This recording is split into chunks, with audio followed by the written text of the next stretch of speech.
Hello ವೀಕ್ಷಕರೇ, welcome to ವಿದು ರಂಗರುಚಿ creations. ಇವತ್ತಿನ ವಿಡಿಯೋದಲ್ಲಿ ನಾನು ಉತ್ತರ ಕರ್ನಾಟಕ ಸ್ಪೆಷಲ್ ಮಂಡಕ್ಕಿ ಒಗ್ಗರಣೆನ ಹೇಗೆ ಮಾಡೋದು ಅಂತೇಳಿ ತೋರಿಸ್ಕೊಡ್ತೀನಿ. ನನ್ನ ಚಾನಲ್ನಲ್ಲಿ ನಾನು ಆವಾಗಲೇ ತೋರಿಸ್ಕೊಟ್ಟಿದ್ದೀನಿ ಮಂಡಕ್ಕಿ ಒಗ್ಗರಣೆ ಹೇಗೆ ಮಾಡೋದು ಅಂತೇಳಿ. ಆದರೆ ಇವತ್ತು ನಾನು ತೋರಿಸ್ಕೊಡ್ತಿರೋದ್ರಲ್ಲಿ ಒಂದು ವಿಶೇಷತೆ ಇದೆ. ಅದೇನು ಅಂತ ಗೊತ್ತಾಗಬೇಕು ಅಂದರೆ ವಿಡಿಯೋನ ಸ್ಕಿಪ್ ಮಾಡದೆ ನೋಡಿ. ಹಾಗಾದರೆ ಬನ್ನಿ ಈ ಸ್ಪೆಷಲ್ ಮಂಡಕ್ಕಿ ಒಗ್ಗರಣೆ ಹೇಗೆ ಮಾಡೋದು ಅಂತೇಳಿ ನೋಡೋಣ. ಮೊದಲಿಗೆ ನಾನು ಒಂದು ಪಾತ್ರೆಗೆ ನೀರು ತೊಗೊಂಡಿದ್ದೀನಿ. ಅದಕ್ಕೆ ಮಂಡಕ್ಕಿನ ನಾನು ಕ್ಲೀನ್ ಮಾಡಿಕೊಂಡು ಹಾಕ್ಕೊಳ್ತಾ ಇದ್ದೀನಿ. ನೋಡಿ, ಒಂದು ಮರದಲ್ಲಿ ನೀವು ಕ್ಲೀನ್ ಮಾಡಿಕೊಂಡು ಮಂಡಕ್ಕಿನ ನೀರಿಗೆ ಹಾಕ್ಕೊಳ್ಳಿ. ಇದರಲ್ಲಿ ಧೂಳು ಕಸ ಎಲ್ಲ ಇರುತ್ತೆ, ನೀಟಾಗಿ ಕ್ಲೀನ್ ಮಾಡಿಕೊಂಡು ನೀರಿಗೆ ಹಾಕ್ಕೊಳ್ಳಿ. ಇದನ್ನು ನಾವು ಮಿನಿಮಮ್ ಒಂದು 8ರಿಂದ 10 ನಿಮಿಷ ನೆನೆಸ್ಕೊಳ್ಬೇಕಾಗತ್ತೆ.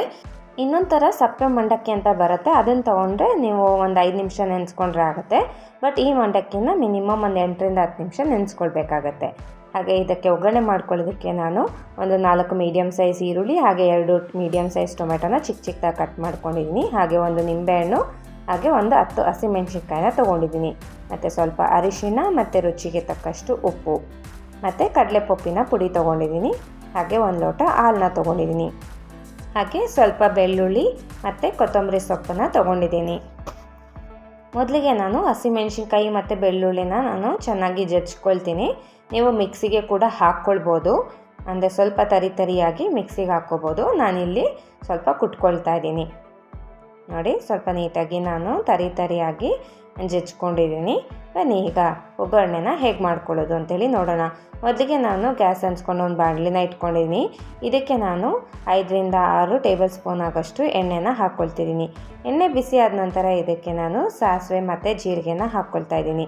ಸಾಸಿವೆ ಜೀರಿಗೆ ಚಟಪಟ ಆದಮೇಲೆ ಇದಕ್ಕೆ ನಾನು ಸ್ವಲ್ಪ ಕರಿಬೇವಿನ ಸೊಪ್ಪನ್ನು ಹಾಕ್ಕೊಳ್ತಿದ್ದೀನಿ. ನಂತರ ಇದಕ್ಕೆ ಜಜ್ಜಿಟ್ಕೊಂಡಿರುವ ಹಸಿಮೆಣ್ಸಿನ್ಕಾಯಿ ಮತ್ತು ಬೆಳ್ಳುಳ್ಳಿನ ಹಾಕ್ಕೊಳ್ತಾ ಇದ್ದೀನಿ. ಇದನ್ನೆಲ್ಲ ನಾವು ಚೆನ್ನಾಗಿ ಫ್ರೈ ಮಾಡ್ಕೊಳ್ಬೇಕಾಗತ್ತೆ. ಅಂದರೆ ಹಸಿಮೆಣ್ಸಿನ್ಕಾಯಲ್ಲಿರೋ ಖಾರ ಎಲ್ಲ ಬಿಡಬೇಕು ಎಣ್ಣೆಯಲ್ಲಿ, ಅಲ್ಲಿವರೆಗೂ ಚೆನ್ನಾಗಿ ನಾನು ಫ್ರೈ ಮಾಡ್ಕೊಳ್ತೀನಿ. ಈಗ ಇದಕ್ಕೆ ನಾನು ಚಿಕ್ಕದಾಗಿ ಹಚ್ಚಿಟ್ಕೊಂಡಿರುವ ಈರುಳ್ಳಿನ ಹಾಕ್ಕೊಳ್ತಾ ಇದ್ದೀನಿ. ಈರುಳ್ಳಿನ ಹಾಕ್ಕೊಂಡು ಇದನ್ನು ನಾವು ಚೆನ್ನಾಗಿ ಫ್ರೈ ಮಾಡ್ಕೊಳ್ಬೇಕಾಗತ್ತೆ. ಸಾಫ್ಟ್ ಆಗೋವರೆಗೂ, ಅಂದರೆ ಕಂದು ಬಣ್ಣ ಬರೋವರೆಗೂ ಚೆನ್ನಾಗಿ ನಾವು ಫ್ರೈ ಮಾಡ್ಕೊಳ್ಬೇಕು. ನಮ್ಮ ಚಾನಲ್ಗೆ ನೀವೇನಾದರೂ ಹೊಸಬ್ರಾಗಿದ್ದರೆ ಪ್ಲೀಸ್ ಸಬ್ಸ್ಕ್ರೈಬ್ ಮಾಡ್ಕೊಳ್ಳಿ. ವಿಡಿಯೋ ಇಷ್ಟ ಆದರೆ ಲೈಕ್ ಆ್ಯಂಡ್ ಶೇರ್ ಮಾಡೋದನ್ನ ಮರಿಬೇಡಿ. ಈಗ ನಾನು ಚಿಕ್ಕದಾಗಿ ಕಟ್ ಮಾಡ್ಕೊಂಡಿರೋ ಟೊಮ್ಯಾಟೊನ ಹಾಕ್ಕೊಂಡು ನಾನು ಚೆನ್ನಾಗಿ ಫ್ರೈ ಮಾಡ್ಕೊಳ್ತೀನಿ. ಟೊಮ್ಯಾಟೊ ಮತ್ತು ಈರುಳ್ಳಿ ಎಲ್ಲ ಚೆನ್ನಾಗಿ ಸಾಫ್ಟ್ ಆಗೋವರೆಗೂ ನಾವು ಫ್ರೈ ಮಾಡ್ಕೊಳ್ಬೇಕಾಗತ್ತೆ.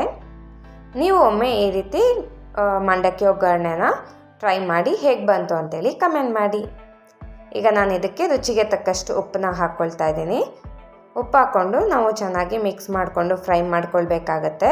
ಉಪ್ಪು ಹಾಕೋದ್ರಿಂದ ಟೊಮ್ಯಾಟೊ ಮತ್ತು ಈರುಳ್ಳಿ ಚೆನ್ನಾಗಿ ಸಾಫ್ಟ್ ಆಗುತ್ತೆ ಬೇಗ. ಈಗ ಇದಕ್ಕೆ ನಾನು ಅರಿಶಿಣದ ಪುಡಿನ ಹಾಕ್ಕೊಂಡಿದ್ದೀನಿ. ಅರಿಶಿಣದ ಪುಡಿ ಹಾಕ್ಕೊಂಡು ನಾವು ಚೆನ್ನಾಗಿ ಮಿಕ್ಸ್ ಮಾಡಿಕೊಂಡು ಫ್ರೈ ಮಾಡ್ಕೊಳ್ತಾ ಇದ್ದೀನಿ. ಈಗ ಒಗ್ಗರಣೆಗೆ ಬೇಕಾದ ಗೊಜ್ಜು ರೆಡಿ ಆಗ್ತಿದೆ ಅಂತಲೇ ಹೇಳ್ಬೋದು.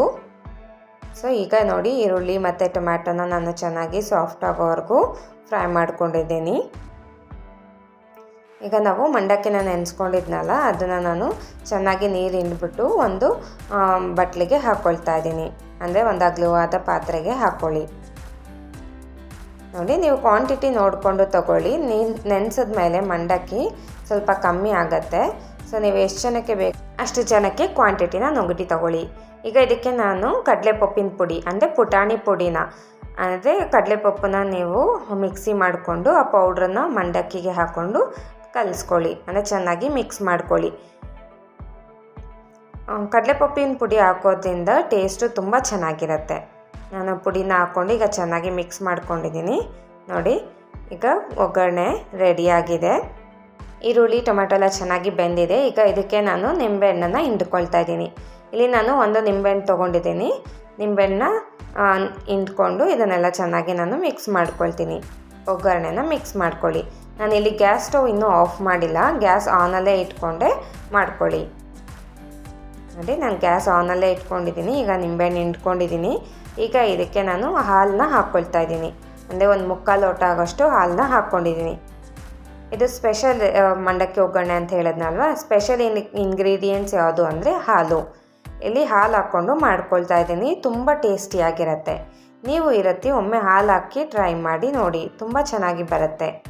ಈಗ ನಾನು ಹಾಲು ಹಾಕ್ಕೊಂಡು 1 ನಿಮಿಷ ಅಥವಾ ಒಂದು 2 ನಿಮಿಷ ನಾವು ಕುದಿಸ್ಕೊಳ್ಬೇಕಾಗತ್ತೆ ಒಗ್ಗರಣೆನ. ನೋಡಿ, ಈಗ ಕುದ್ದಿದೆ. ಇದಕ್ಕೆ ನಾವು ಮಂಡಕ್ಕಿನ ಕಡಲೆಪಪ್ಪಿನ ಪುಡಿ ಹಾಕಿ ಮಿಕ್ಸ್ ಮಾಡ್ಕೊಂಡಿದ್ವಲ್ಲ ಅದನ್ನು ಹಾಕ್ಕೊಳ್ತಾ ಇದ್ದೀನಿ ಒಗ್ಗರಣೆಗೆ.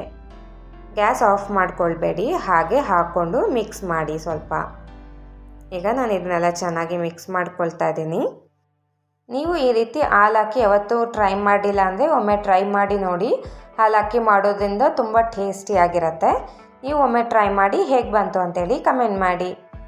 ನಾನು ಅದು ಬಾಣಲಿ ಚಿಕ್ಕದಾಗಿತ್ತು, ಅದಕ್ಕೋಸ್ಕರ ದೊಡ್ಡ ಬಾಣಲಿನ ಇಟ್ಕೊಂಡು ಚೆನ್ನಾಗಿ ನಾನು ಮಿಕ್ಸ್ ಮಾಡ್ಕೊಳ್ತಾ ಇದ್ದೀನಿ. ಇನ್ನೂ ಸ್ವಲ್ಪ ಕಡಲೆ ಪುಡಿ ಇತ್ತು, ಎಲ್ಲ ಹಾಕ್ಕೊಂಡು ಮಿಕ್ಸ್ ಮಾಡಿದ್ದೀನಿ.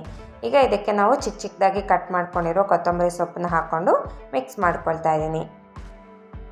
ನೋಡಿ, ಮಂಡಕ್ಕಿ ಒಗ್ಗರಣೆ ರೆಡಿಯಾಗಿದೆ ಅಂತಲೇ ಹೇಳ್ಬೋದು. ನಾನು ಒಂದು ಪ್ಲೇಟ್ಗೆ ಸರ್ವ್ ಮಾಡ್ಕೊಳ್ತಾ ಇದ್ದೀನಿ.